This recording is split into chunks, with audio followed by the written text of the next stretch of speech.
For the next part, top right-hand side, please put this on speaker mode for the next part.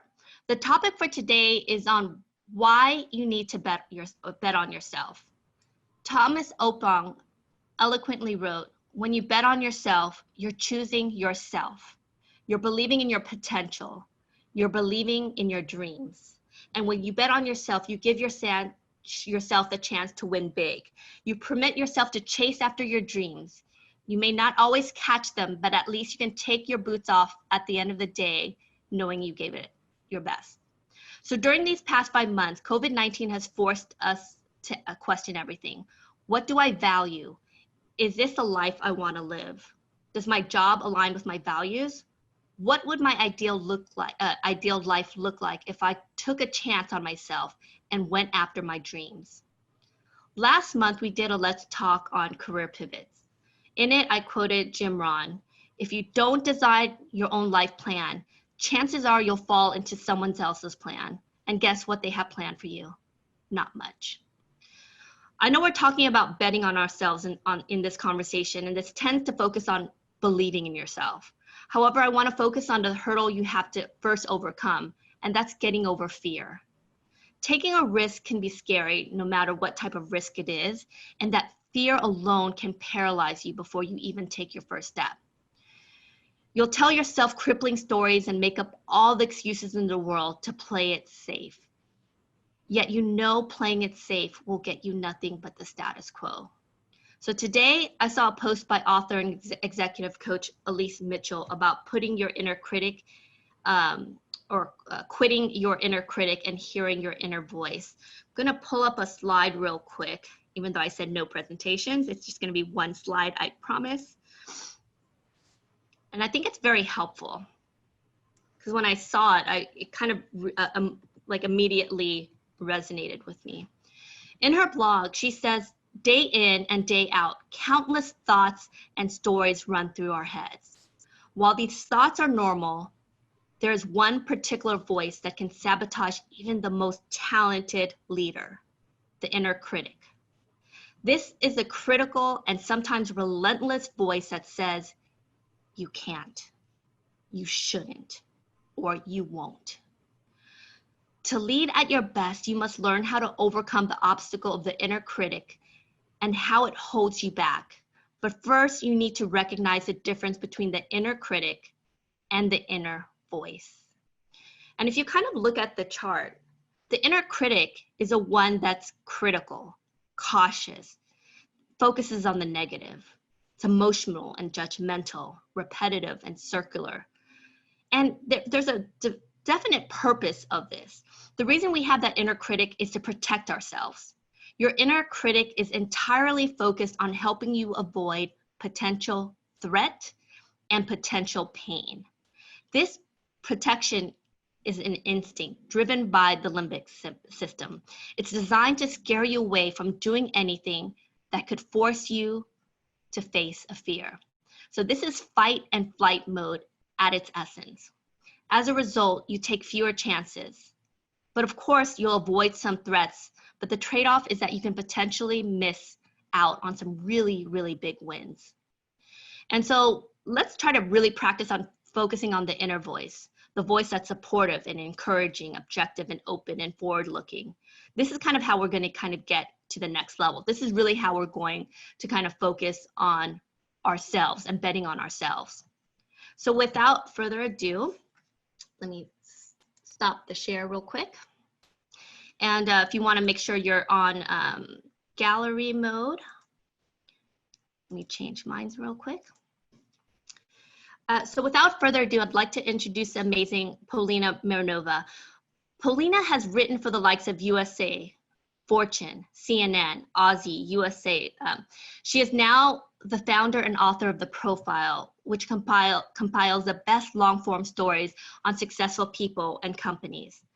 I first met Polina when I was first at Fortune. Our CEO, Alan Murray, told me I had to meet Polina because she was simply incredible.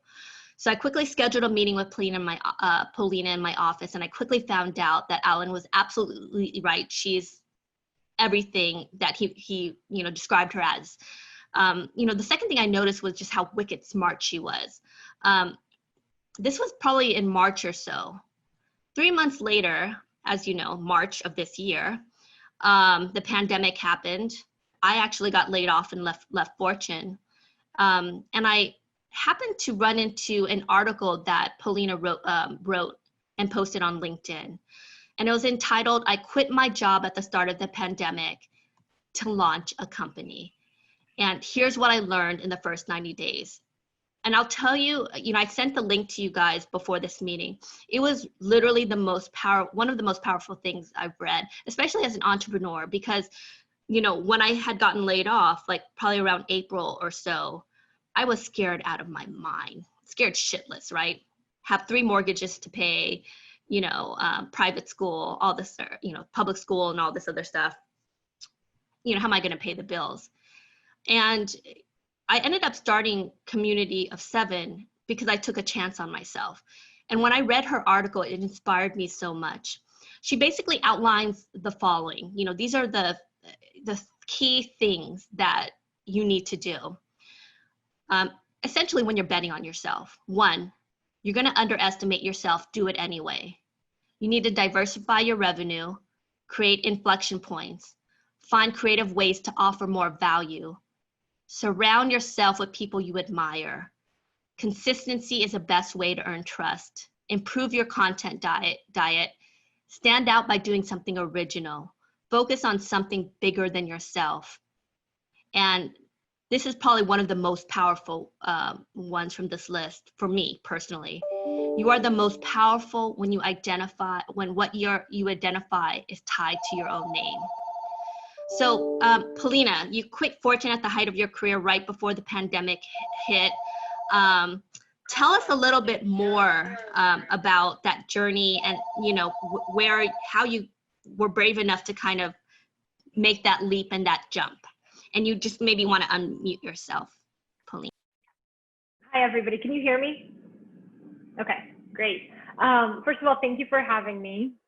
This is an amazing community. I joined last time, so I got to hear some of you speak. But so basically, my entire life, I was born in Bulgaria, and my parents moved to the United States when I was 8, and we moved to Atlanta, Georgia.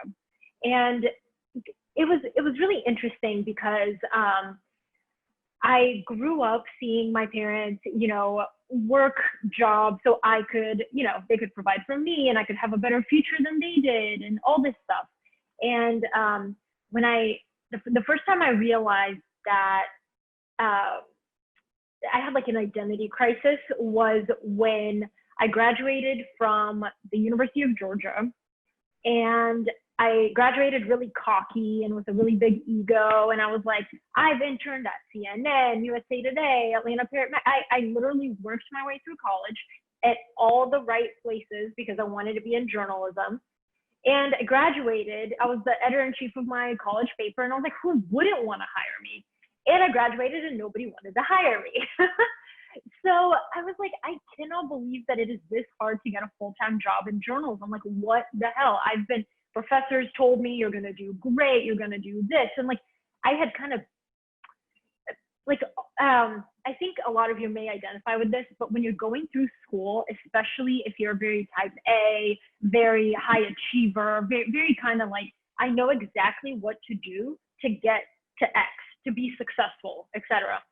So if you think about it, your whole life up until you graduate from high school or college, you've had an identity. Your identity has been, I am a student, I'm the editor of my college paper, I'm an intern, all these things, all these labels that you put on yourself and that society kind of puts on you.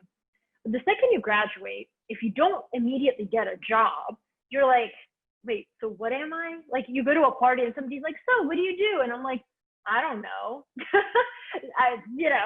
Unemployed. I'm trying to get in. I don't know why it hit me so hard, but I was just like, I have no idea who I am without all the things, without, getting an A on a test, without like all this stuff that I had kind of imposed on myself. Suddenly it was like a clean slate.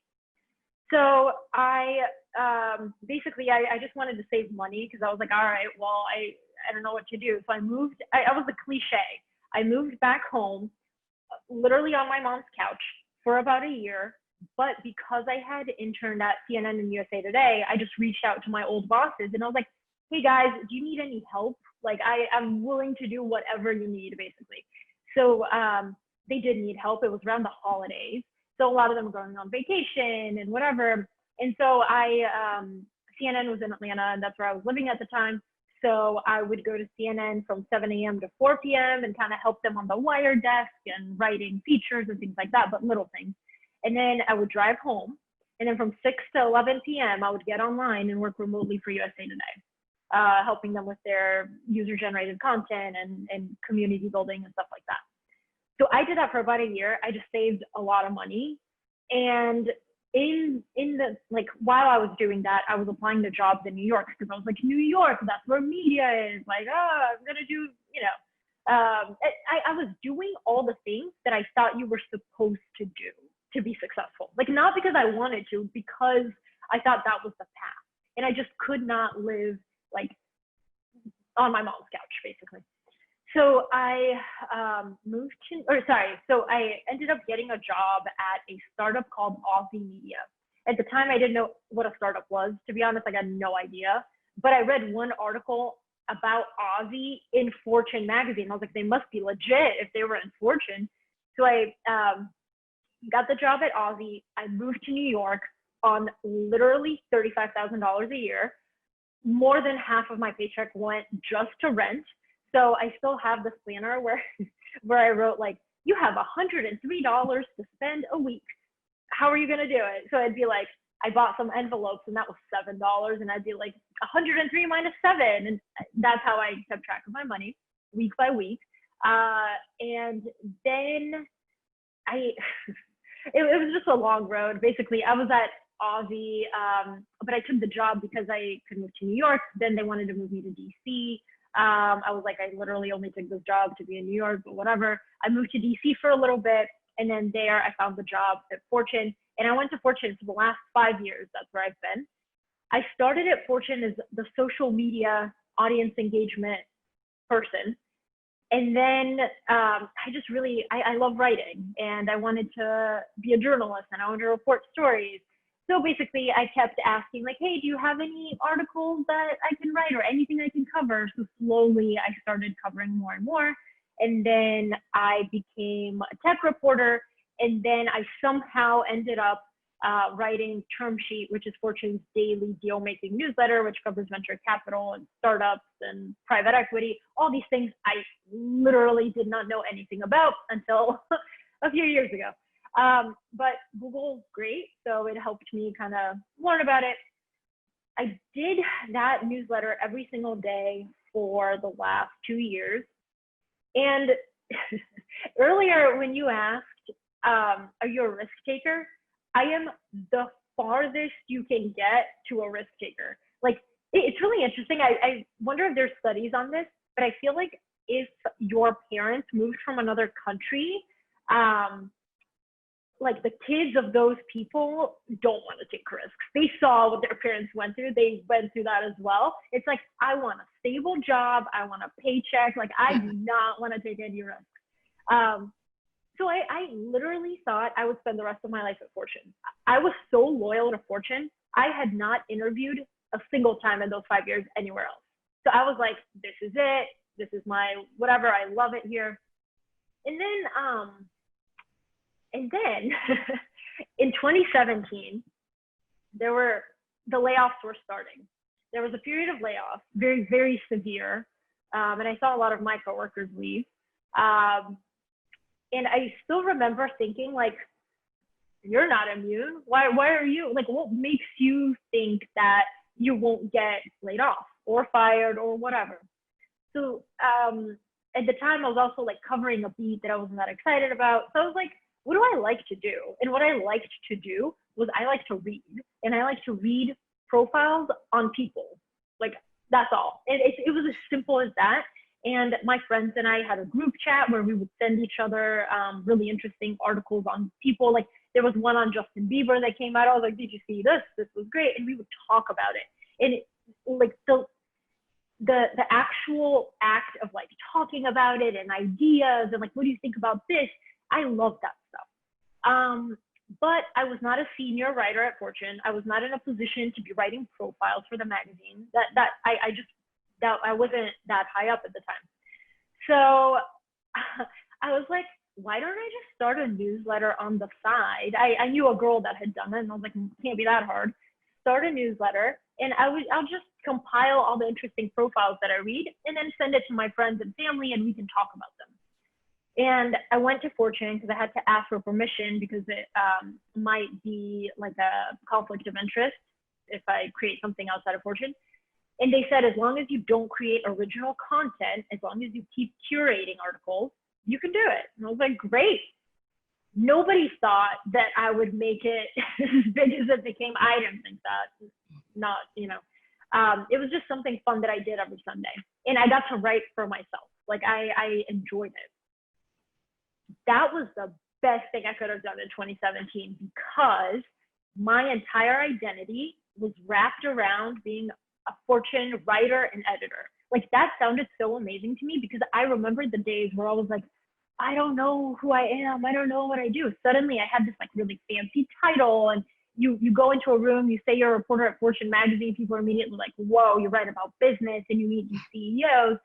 And it was cool. Like I got to interview interesting people, but at the end of the day, it wasn't, I didn't want to end up in the same situation where if I got laid off, because it's a very real possibility, what that would do to my psychological state would be detrimental. I would be like, okay, who am I all over again? So because I started the profile in 2017, it was funny because one time I was at Andreessen Horowitz, the venture capital firm, and there was somebody there, and they're like, oh, you're Paulina. And I was like, yeah, like I write term sheet for Fortune, whatever. And they're like, no, Paulina from the profile. And I was like, whoa. I went off that compliment, or like I thought it was a compliment. They were just like, who is this girl? But what's interesting is that the reason it made me feel so good is because it was built on my name. Like I built it. It wasn't my boss. It wasn't my boss's boss. It wasn't a legacy media company that, you know, went back for hundreds of years. Like I built this. So, so basically the more I thought about it, I started entertaining the idea of leaving Fortune in January. There was no reason for me to leave. I think I was about to get a raise. I liked my job. I had finally gotten into like the swing of things. And then I was like, okay, so this is the question that kind of, also it's really funny when you start thinking about something, every single thing you read and every single thing you listen to, it's like confirmation bias. You're like, oh yeah, that's a sign. Like that means I should leave. Like, so I read something that says like, forget, you don't need 1,000 true fans. You only need 100 true fans to like make a real independent business. I read that and I started thinking about it. I was like, that's so true. And then I started thinking about it. And the question that basically pushed me over the edge, because I was a mess. Every day I was like, should I go? Should I not? Should I go? Should I not? And then I asked myself, I've been at Fortune for 5 years. In 5 years, will I look back and say, oh my God, like, thank God I stayed. I learned so much in my position. And, or if I leave to do the profile and I completely fall flat on my face and in 5 years look back and I'm like, what the hell was that? But would I have learned more from doing it and failing, or from staying in the exact same position I was in and kind of doing well on that, like average? It seemed like even if I took the risk and I failed, I would still have learned more than I would staying in my same spot for another 5 years. So I was like, you know what? I'm just gonna do it. And the way I did it was like, because I kept saying I would do it and then never did it. I circled a random date in my planner, just circled it. I was like, that's gonna be my last day. And it's so funny when you tell yourself, like, you set a date, you subconsciously kind of like move towards that. I forgot about the fact that I circled some random date in my calendar, and it ended up being the last day at Fortune. I was like, my mind was blown. But basically on I gave notice in the beginning of March before coronavirus was like a really real thing. And I was like, oh no, like we're gonna enter some deep depression. Like, what am I gonna do? Nobody's gonna pay for my stupid newsletter. All these thoughts, you know, started going. And like what you wrote about, or the chart you showed about, you know, the critic versus the supportive voice. Every single time that critical voice comes up, like you have to actually fight it with what's the other side? Like, yes. So here's what happened with COVID. Yes, a lot of people, you know, left and lost their jobs, and it's actually a really terrible time, but it's also a great time for people who want to learn. And the people who are offering avenues for people to learn are also in a good spot. So for me, it's like once you've exhausted all the junk TV and content, Tiger King, etc., you want to read stuff that will actually bring value to your life. And I'd love to think that the profile is one of those places where you can do that. So it's actually grown more than I thought it would in a pandemic. It's just so crazy. That's amazing. I really resonated with what you had kind of mentioned in terms of having immigrant family. My parents were refugees. And so there's always this fear of loss. So you're always kind of looking for stability. And so starting a new venture is risky. How did you move beyond that and like moved away from the fear to kind of start your own thing? And like, were there paths that you took before then? Like, for me, I know like getting my finances in order before I started my business, kind of like checking in with my, you know, my lawyer and my CPA. Like, what were some of the things you needed to do to kind of like, because you're betting on yourself, but that just doesn't mean you jump out of a plane and just, you know, start a business. You kind of have to also kind of like set the stage, and it's about calculated, you know, decisions that you make. It's not like you just blindly leap. So for me, the first thing I immediately felt was fear, right? Like just at the thought of leaving my job, I like started sweating. I was like nervous as hell. So the first thing you probably will feel is fear. The way you move from fear to like a real actual thought process and decision making, what I did was, the first thing I did was I sat down and made like a pro and con list. And when I saw how silly the con list things, like one of them was disappointing people. I was like, what the hell does that mean? Who am I worried about disappointing? It's my life. But when you actually like sit down and look at how your brain operates, you're like, okay, well, first of all, I need to like sharpen my thinking and become a little bit more precise and not just crazy. The second thing that I did was, with something like a paid newsletter, you can actually do math. So I would have never quit my job if I didn't feel like there was a path to some kind of profitability, right? So when I left, I had 11,000 people on the free list subscribed, but I had started experimenting to see if people would pay back in January. I turned on the paid feature and I was like, are people willing to pay for this? A few of them were, not a lot, but a few. And then I started doing the math. I was like, my big thing was like, I was maniacal about, I want to replace my salary. If I can replace my salary, like I'll be like, whatever. Like that was worth it to me, because you need something to measure, right? You can't move what you don't measure. So to me, it was like, how many paying subscribers do I need to replace my salary? I figured that out. I found a number. I was like, this is how many of X amount of people pay $10 a month or $50 a year. This is how many people I need.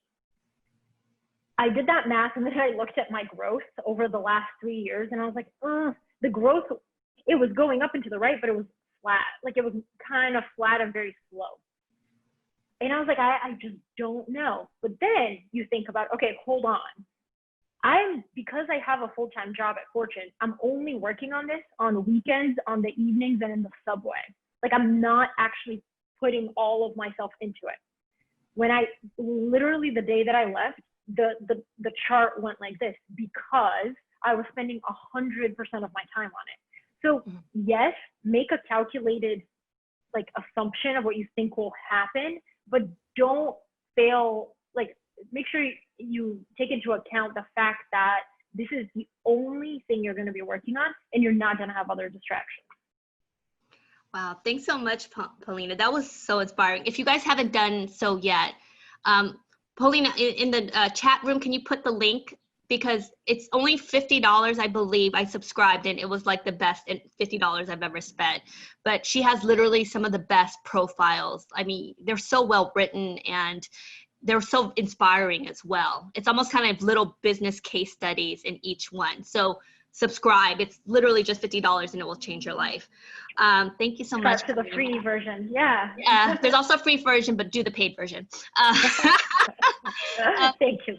The next person I want to kind of have a conversation with is, you know, everyone knows Allie, like one of our amazing co-hosts. I always remember, this actually happened in March as well. A lot of things happened in March. We were doing a panel and I remember, Allie, you were talking about teaching your daughters to take more risk and that a lot of times women, girls are kind of taught, you know, I think about kind of like how I like not train, but like my daughter, it's like if she falls, like if she's at the playground, you know, there's a constant state of worry. And I look at my friends who have boys and these guys are literally kamikaze jumping off of like, you know, handlebars. There's such a different way that we treat or like raise boys, you know, versus girls. And, you know, I thought it was so spot on, you know, you kind of just really working on your daughter about being fearless. And I think about a conversation I actually had with Paulina about Sarah Blakely, the CEO of Spanx. And she spoke about her father and how she was raised. And the entire family would literally sit over dinner and talk about their failures for the day. Oh, you know, I took this exam and I totally, you know, messed up, or, you know, I was walking down the stairs and I fell, and they would laugh about it. And it seems kind of trivial, but if you think about it, what her father was really doing was training the children not to be afraid of failure. And I think a lot of times, not just women, but I think people in general are afraid of failure. And because they're afraid of failure, they don't even try.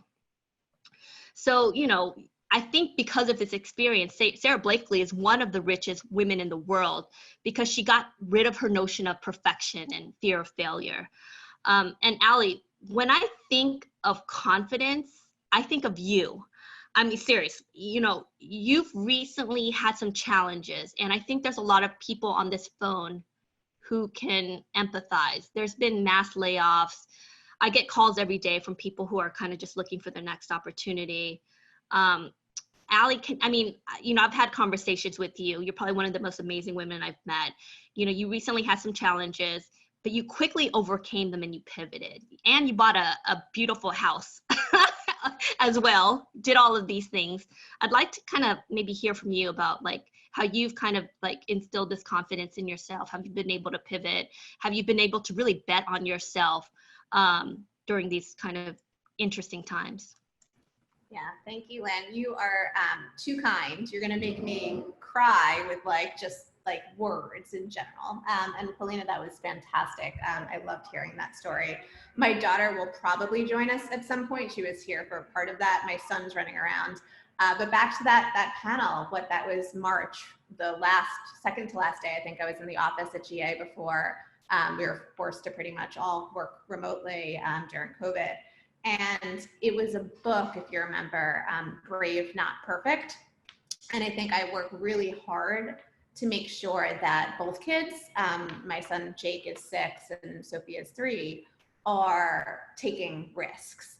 And I would actually say a lot of that comes from, back to kind of where some of this came from, my mom, who, you know, she was a teacher early on, but she became a stay-at-home mom when she was raising both of us. I don't know how she created this sense of like really strong confidence, sometimes like not completely warranted, to be honest, like to the point of where like I just like fear, like if I've decided that this is what I'm going to do and this is who I am, that's kind of what happens, and all of the blockers just kind of, you know, go away. It's, you know, when you think about like boards where you put things up and this is like your goal, which I've never done. I probably should. It's all just like in my head. But once I've decided on something, it usually happens. And I don't know what my mom did to make that happen, but I'm trying to make sure that I can do that for both of my kids as well. I actually see, and this relates back to what Paulina said before too, again, like typical path, right? You know, you're trying to do really well during school, applying to Ivy League colleges. I mean, I applied early to Wharton and didn't apply to anything else. So I was going to be SOL if that didn't actually happen. And then there too, like just kind of going that path. But very quickly did the investment banking, and you know, that wasn't for me. I was there during 9/11. I was trying to quit daily. I had another plan B lined up. And I was part of a massive layoff, like the 5th round at that point. One of the best things that happened, friends who were congratulations on getting fired party. Same, 12 years at Viacom, coming back from maternity leave, thinking about what's next that's more digitally savvy and what is that next adventure. They let go 70% of the VPs after 12 years there. And it was, again, one of the best things that happened in terms of planning my son's first birthday. So General Assembly kind of taking a bit of a crazy hit, as many companies do, my global team and role being eliminated, and negotiating an amazing exit package. I'm really excited to kind of figure out what's next, and I don't want to rush things. Yeah, no, that's awesome. I mean, I think I've just talked to so many people right now who are kind of, you know, going amidst layoffs and figuring things out. And the one thing I can just say is just bet on yourself, believe in yourself.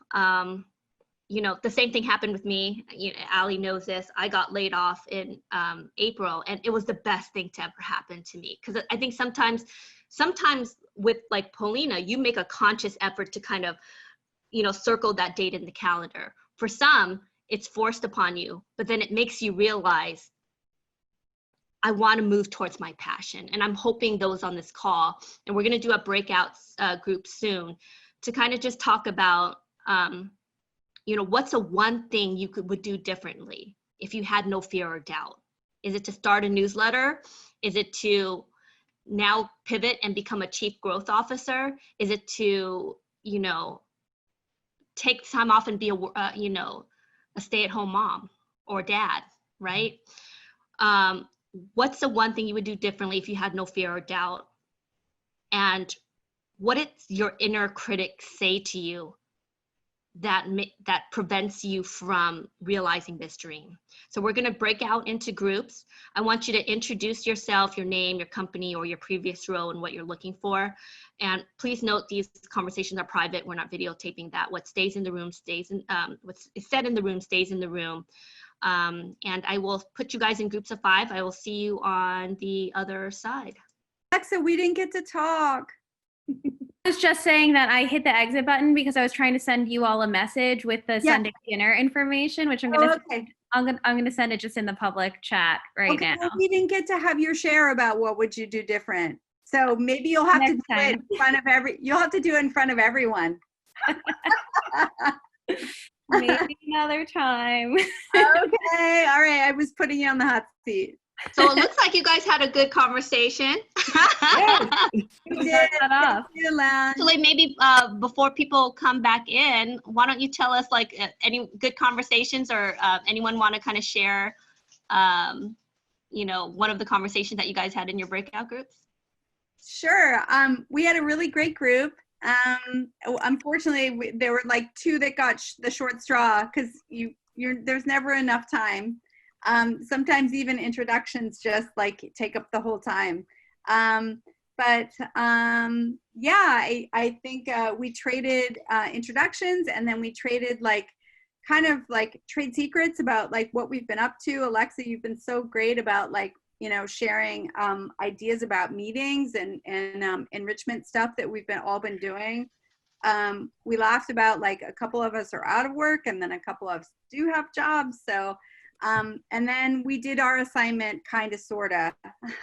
So what we would do differently. Yeah, I just, I don't know, I'll just share mine, which is when I was laid off in 2016, I was devastated, and this ties to what Paulina was talking about identity. And, you know, so much of our identity is tied to what we do, and you have a business card and you can introduce yourself. I'm Amanda, I do blah, blah, blah. And I'm the VP of this. And when you, oh, baby, hi. Hi. Oh, look, I'm sending you a heart. Say hi. Can you send me a heart back? Yes. And look, Morgan, it's Angela. Hi, Morgan. On the screen. You see me? I'm knows Angela. Angela's best friend. Oh, you want to sit here? Okay, sorry. It's funny that you kind of talk about identity. We did it about a week ago, an activity in terms of like finding your North Star that Barbara, who's on the call. I know. I think, Len, I didn't get to see that one. I'm sorry. Yeah. But what's powerful, and this was kind of my aha moment, is that all my life I've kind of I always said my 4 core values were my family and my friends who are my chosen family, my faith, freedom, and helping people. But what I realized was that my whole life was based on my work, and everything else would hopefully fit around it. So like my last job at Fortune, I had an 1.5 hour commute each way. So I only spent an hour with my daughter every day. I wasn't really living my values. And I think we have to kind of step back sometimes and kind of figure out, like, what are our core values? Our core values is really about what's the most important thing to us. For me, it's this little one and my husband and everything. But I wasn't living my life as such. And I think what Paulina said was so powerful, which is that we focus on our companies and our work as our identity, but what's our personal brand? Because that your personal brand is going to be with you for the rest of your life. Whereas we get laid off, jobs, you know, get taken away. What then, right? I'm going to do a quick breakout group with 3s, just so you guys can do a quick intro. It's going to be really short just because I don't want to run out of time. But really quick, I'm going to do a breakout group, and you just are going to say hi to each other so that you can connect with people, and I'll bring you guys back, okay? So I'm going to add you guys right now, and you guys are going to be in groups of 2 or 3. Just introduce yourselves and say hello. Mama. Yeah. Okay. We're holding like. Oh, sorry. Oh, I know that was kind of quick, and then you guys had to go by. I hope you got to meet someone else. Well, these 1 hour goes really quick. Very fast. Quick. But I hope you guys made some connections. Yeah, Len, an hour goes so fast. I know. I'm gonna send you, my website is www.communityofseven.com. There's a member page, and if you create a profile, you can actually IM each other directly. Okay. With each other on LinkedIn. There's going to be a message. It's like a content page. I'm going to try to upload the video there, and also other content. If there's any resources you think the group should have, post there. I'm going to post all of Paulina's articles there as well. But thank you so much for making this call. Our next Let's Talk in 2 weeks is about how to leverage your power.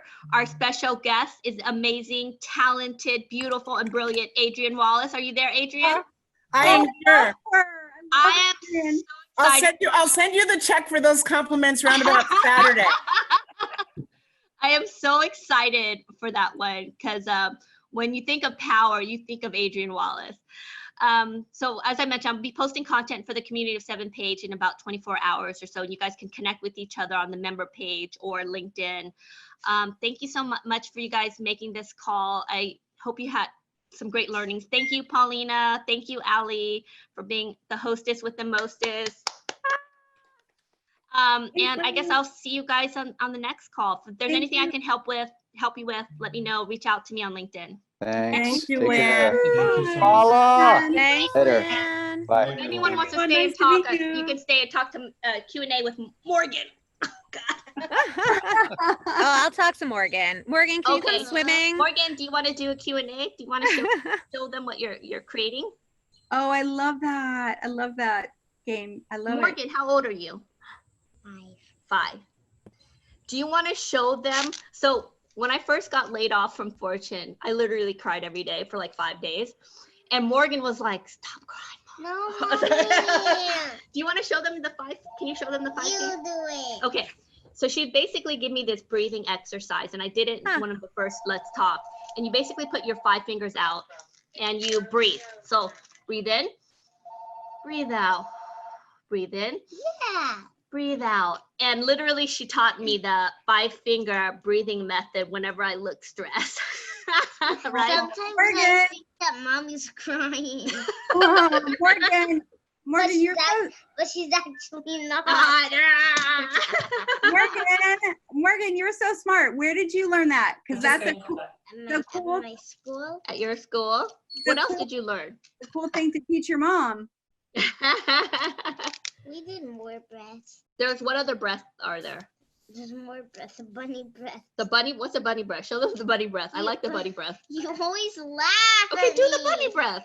They want to learn. No, I wanna you learn always it. laugh. Morgan, can you teach me the bunny breath, please? Because I want to know it. Show me. Yeah. Ready? 1, 2, 3. Is it through the nose or is it through the mouth? I don't know. It's like kind of like you're a bunny. Like that, right? Oh, like breath of fire. Like, Well, it's like you're crying almost, except your teeth is out. You're the sweetest. Like there. Morgan, I now live 10 minutes from you. Can you come over and swim soon? I promise. We're gonna do a play date. With your Okay. kids. I never saw your kids. Oh. I'll And get Lisa, you guys have to check out Lisa's her Oh, I guess are they called podcasts? What are they called? Her Mojo Moments are amazing. They're like just 10 minutes and they're on LinkedIn. Oh, Lisa, you're on mute. Oh, you're she's mute. on mute too. Oh, Lisa, Lisa, And she's on- Amy's on mute, Adrian's on mute. Yeah, I think a bunch of us were on. It's called the Mojo Moment. Yeah. And I'll post on YouTube too. I'll post a link on the Community of 7 site. okay. And you got some amazing women here if you need more folks to be featured because they're all Yep. incredible. I just booked for September, so I will be looking at October shortly. Awesome. Cool. Well, Adrian, thank you guys. I hope this was helpful for you guys so today. helpful, Lynn. Thank you. Yay. Public land. So very much. Fabulous, Lan. Thumbs Look forward to down. Awesome. And Amy, this is like your second or third one? This is Oh. thumbs down. First one. Oh, okay. I'm so glad you were able to come. I love seeing new faces. Thumbs down. Yeah. Thumbs down, Morgan. Wait, and Amanda, while I have you, we need another Thumbs Viacom up. reunion. So we need to set Okay, up. I'll Thumbs work up. with Jerry. We'll get Okay. it going. Thumbs I need more Jerry Leo in my life. Thumbs up. Maybe it's like the Thumbs up. end of summer kind of thing. I'll tell him because he loves that. That is his thing. So I Yeah, will. Lan, Amanda and I worked together forever ago, but that like VH1 community circle Very like 2002 is strong. It's very strong. It's really a cool alumni network. So Well, Morgan's giving you the thumbs up right now. Thank you, Morgan and Adrian. I can't wait to hear you on the next one. I love hearing you talk. I'm looking forward to it. Thank you all. Yeah. no. Have a good evening, everyone. Nice meeting Thank you, ladies. Good night. Lan. Bye. Thank you, Lan. Morgan.